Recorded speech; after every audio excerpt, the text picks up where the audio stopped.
when he says to Ramaphosa, why is this man not in jail? Why are you not arresting this man? He simply means, why are you not killing this man? Because this man wants to kill white people. That's what he believes. And Africa is the only continent that does not have to import anything. They don't need your oil. They don't need your gas. They don't need your... It does not, the continent of Africa does not need to be militarized, let's put it that way. In my time. But I would like to say what scares us is I think we hear violence. Welcome to Afriscope TV, where Africa speaks for itself. In today's episode, we unpack a powerful political moment. Julius Malema decodes US President Donald Trump's shocking question to President Ramaphosa: why is he walking freely? Why haven't you arrested him? What did Trump really mean? Malema doesn't hold back. We'll also show video evidence that reveals why many white South Africans say they're living in fear. Is it truth, propaganda, or something more complex? Plus, the top US general speaks out as America scales back military operations in Africa and warns how China and Russia are quickly filling the void. Stay with us. This is Afriscope TV, bold, unfiltered, and always for the people. Julius Malema, leader of South Africa's Economic Freedom Fighters, EFF, has sharply criticized both US President Donald Trump and South African President Ramaphosa following their recent Oval Office meeting. In that meeting, Trump confronted Ramaphosa with videos alleging a white genocide in South Africa, including footage of Malema chanting the controversial song "Kill the Boer." Malema responded by accusing Trump of using him as a scapegoat and labeled Ramaphosa a coward for failing to defend South Africa's sovereignty and the EFF's stance on land reform. He emphasized that the chant in question is a historical anti-apartheid song and not an incitement to violence. Malema also highlighted that the EFF is a legitimate political party advocating for the rights of black South Africans and land redistribution. The incident has intensified debates on South Africa's land reform policies and the role of political rhetoric in shaping international perceptions. While Trump has granted refugee status to some white South Africans citing persecution, the South African government has dismissed these claims as unfounded. Mr. Malema, you spoke a lot about your safety, especially given the utterances that were made by Mr. Trump. We see also an increased number of security. Are you really fearful for your life? And secondly, just to speak about how do those utterances by Mr. Trump, how do they affect the EFF, especially going into the local government elections? Well, I'm not fearful. As a revolutionary, part of being killed is one of those honors you must wear with pride. But I'm not going to be reckless. When he says to Ramaphosa, why is this man not in jail? Why are you not arresting this man? He simply means, why are you not killing this man? Because this man wants to kill white people. That's what he believes. And imperialism, especially the USA, it makes such remarks meaning something different. If you remember how they killed Gaddafi, they said no-fly zone and any other necessary means in Libya. And that meant Gaddafi is going to be killed. And that's how they took care of that situation in Libya. So we know imperialism killed. The president of South Africa was unable to defend the constitution of South Africa to say, this thing that you are accusing him of and saying to us we must arrest him. Firstly, we are a constitutional democracy. And we are governed by the rule of law. The judiciary has expressed itself on this matter, including the highest court in the land. If I arrest him for that, then I will be violating the Constitution of South Africa, which I must respect. He failed to do that. So when a president fails to do that, you have a responsibility to defend yourself. And that's exactly what we're doing. The EFF is more powerful now. Everybody else, all of you, including Sam Kelo, you said EFF is dead, EFF is irrelevant, and all of that, only to find it in the Oval Offices and to find it in the White House. And for a USA president to argue with the South African president who's in denial, who says, this is just a small party, it's so insignificant. He says, that's not a small party. this party can gather 100,000 people under one roof in a stadium where I can't even see a single empty seat. You can't say that is a small party. We are not a small party. That's why imperialism is very scared of us. Mr. Malema, how did you feel when you saw those videos of yourself being beamed at the Oval Office with President Ramaphosa, particularly noting the historical nature of Kill the Poor, Kill the Farmer song with the Constitutional Court judgment? Well, I was not shocked necessarily. I knew that issue is going to arise, but that they will play videos, I was not sure. I didn't know all of that, but I knew that matter was going to arise.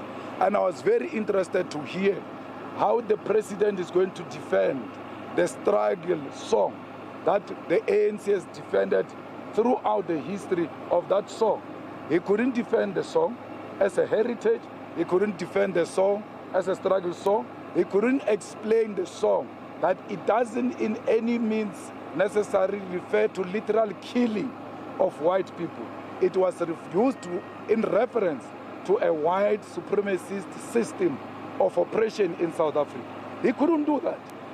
Because he himself never believed in the struggle. And that was justified when he couldn't defend the struggle right at the White House. So we know for a fact that he threw the Constitutional Court under the bus. He threw the Constitution under the bus. He was not loyal to his oath of office to defend the Constitution of South Africa, where he should have pronounced that the highest court has ruled on the matter. I can't arrest him. Even if I wanted to, I have no powers. There is a rule of law in South Africa that needs to be followed. But they all understood the language, that the language is not arrest, it's killing. Yep. Why are you not killing him? Because he's going to kill white people. That's what he wanted to project, but he was not courageous enough. You have the whole former deputy president of the Youth League who sang this song, sitting there, not saying anything. The whole minister of public relations, Kumbuzo Chabeni, I was with her in the Youth League. She was the youngest in Peter Mukaba's NEC of the ANC Youth League. She knows the history of this song. She's sitting there very scared. All of them shaking. The president himself shaking. Only 4 white Afrikaner males were confident. It was Rupert, the 2 golfers, and Steenhuisen. Why do you give Steenhuisen to speak in such a meeting and not give a minister of international relations? That department has been juniorized and is being undermined as a result. And that's what I asked him in Parliament, that have you juniorized this ministry? Are you playing with this important ministry? And we saw agriculture, a minister being promoted against the Minister of International Relations. Reason being the color of his skin more than anything else. In my time. But I would like to say what scares us is I think we hear violence. Yes. The young lady said she's afraid of violence. And isn't it sad that we who have been the victims of so much violence, now whites fear violence from us? We do not have a history of killing white people. White people have a history of killing us. See?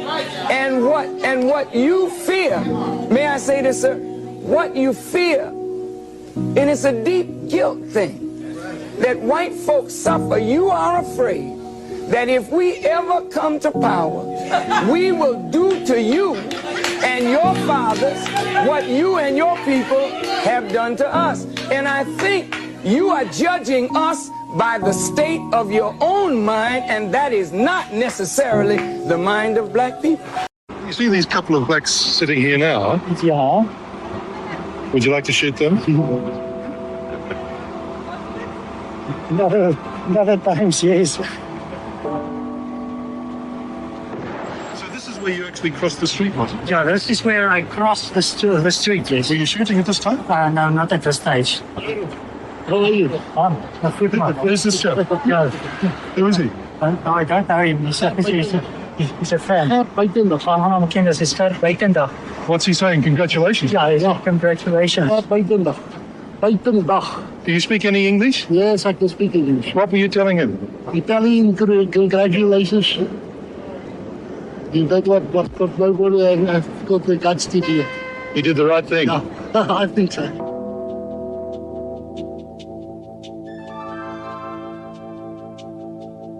When I come here, I find a white woman sitting in the car and her 2 children. Yes. So I see a black man here. He was standing here, so I pulled him away and I shot him here. So you pulled him away from the car to shoot in this direction? Yeah, in this direction so that I don't hurt the whites that were sitting in the car. What would you have done if you'd actually shot a white? It will be a disaster thing. By this stage, Stridham had shot 5 victims in the square. He went on to claim another 6 while walking down the street. Men, women, council workers, flower sellers. To him, it mattered not, so long as they were black. Were you feeling good? Yes, I was feeling very good, yes. Would you like to do it again? Not in a normal situation, but always yes. Tell me this. If I could give you a gun now, would you like to go over and shoot those blacks over there? Definitely yes. While Baron Stridham now walks free, Upa Mabina will never walk again.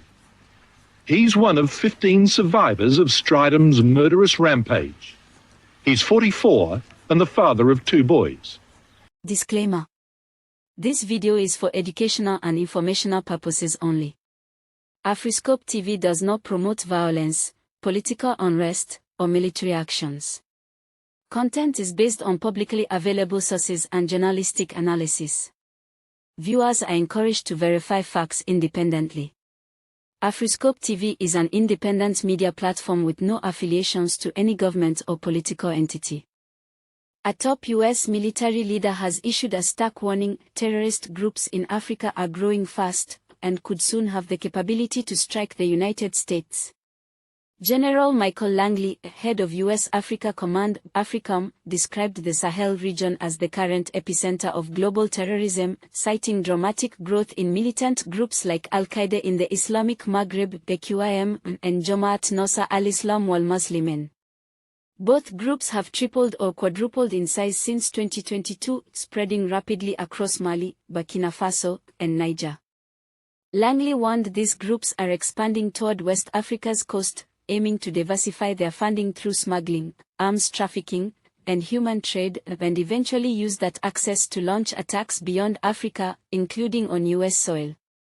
The general also expressed concern over China and Russia's growing military influence in Africa, noting a surge in African military personnel receiving training in Beijing, mirroring U.S. defense education programs.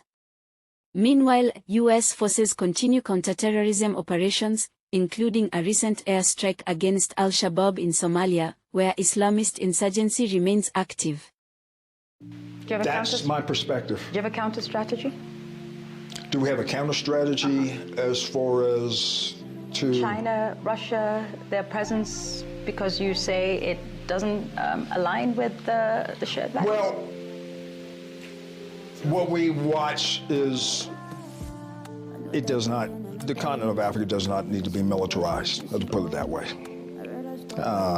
Does not need to be militarized. And so we watch, as far as security agreements and what does it mean? Is it really for the stability to fight the threats of a African country, or is it for them and their ability to establish a global hegemon of basis?